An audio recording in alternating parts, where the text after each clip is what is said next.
Welcome to the Know, I'm Ashley. The internet hasn't run out of ways to dissect the Red Dead Redemption 2 trailer just yet. We'll spend all the time we can with that footage, okay?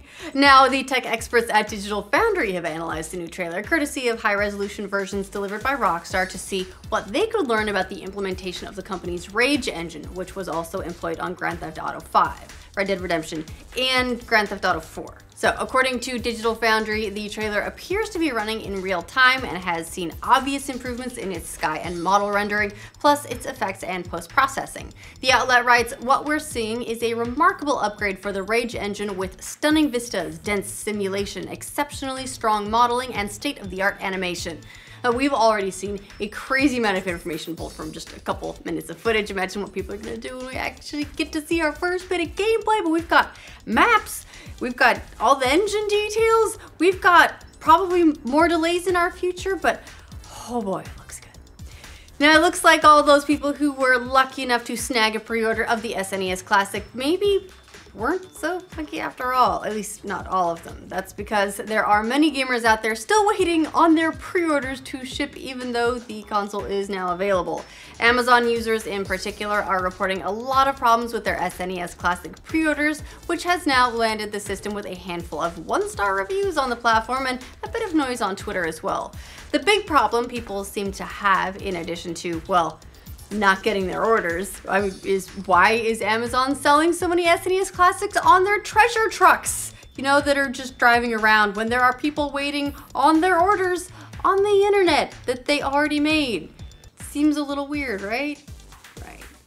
Forza Motorsport 7 is officially out as of yesterday, and since a slow trickle of reviews meant it was hard for us to do a full "is it good?" well, we're gonna take a look at those reviews in today's roundup. At the moment, Forza 7 is holding at an 87 on OpenCritic and 88 on Metacritic. Compared to the last two Forza Motorsport games, 6 landed at an 87 on Metacritic, while 5 landed at a 79.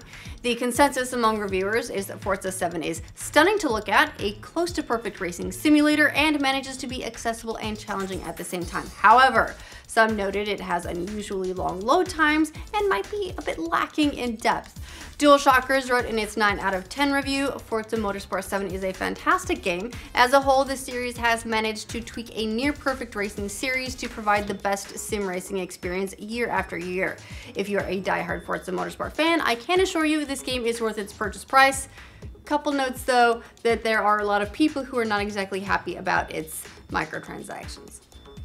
After rumors that Gran Turismo Sport would be getting something like an open beta just ahead of launch, looks like PlayStation officially announced it, only they're not calling it a beta. It's an honest-to-God demo, guys. That's a rarity these days. And the really good news for those thinking about buying it is all progress will carry over to the final game. Sony detailed the limited time demo over on the PlayStation blog, writing that will run from October 9th through October 12th, giving the players a taste of sport, campaign, and arcade mode. All unlocked cars and earned credits up to 1 million will also be available for you should you buy the game when you actually log in. So it's a nice little bit of a head start. Being limited time, I mean, is that kind of then a beta that's not a beta? The two are basically the same thing at this point, right? Star Wars Battlefront 2's open beta may not be hitting until this weekend, but it's already live for those of you who pre-ordered the game. Players that have already jumped in are posting all kinds of new details, like showing off Emperor Palpatine in action, complete with his ridiculous jumping spin move, while some reported problems early on of not getting their proper access when the beta went live. It looks like EA is responding and fixing those issues as the day moves on. If you're itching to play in the open beta for everyone else, that's going to kick off on Friday, with the whole thing wrapping up on Monday, October 9th.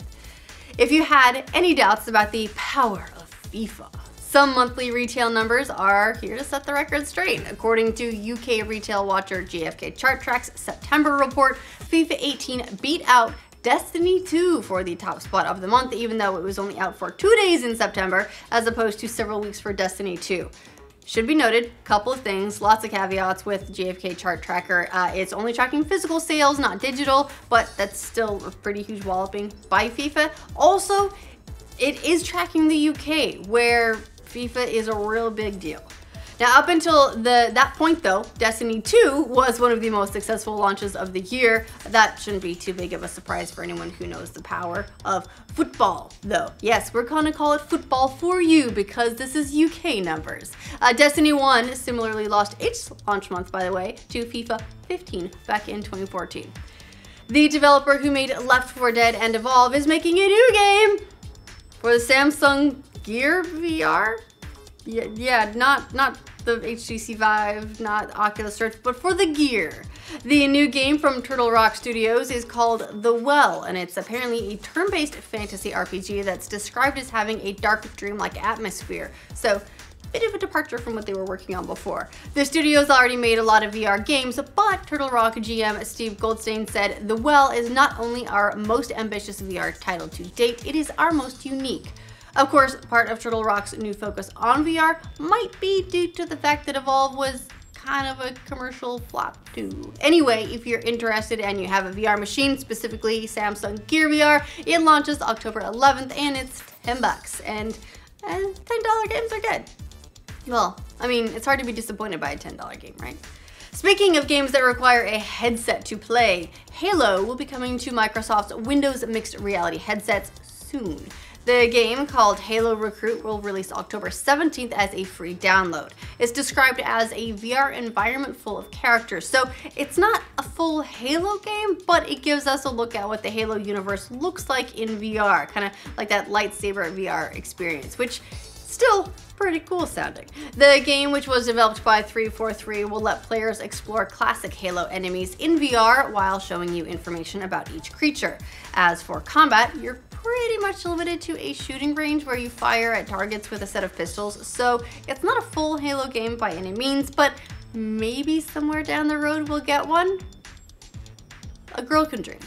Remember how everyone just loved Creation Club for Fallout 4, the new paid mod service? It's not paid mod service, it's actually micro TLCs. Well, the service launched today for Skyrim, and I'm sure it's gonna get the same super positive response. Sarcasm coming through? Yes? Good. Anyway, if you check it out now, you can get the official survival mode for free until October 10th. After that, it will cost you 800 creation points, which equates to about $8. There's also the usual array of weapon and armor variants, and if you're real lucky, horse armor. So get your wallet out, or, you know, continue getting the mods for free elsewhere.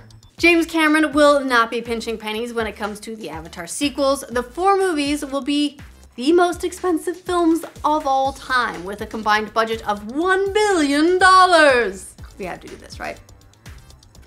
By comparison, the Hobbit trilogy cost a paltry $675 million to make, so yes, pretty big investment in this franchise. We'll have to see if it pays off. It is $1 billion for 4 movies, so if you look at it at $250 million per movie, maybe that makes it sound more reasonable, but that's so many millions.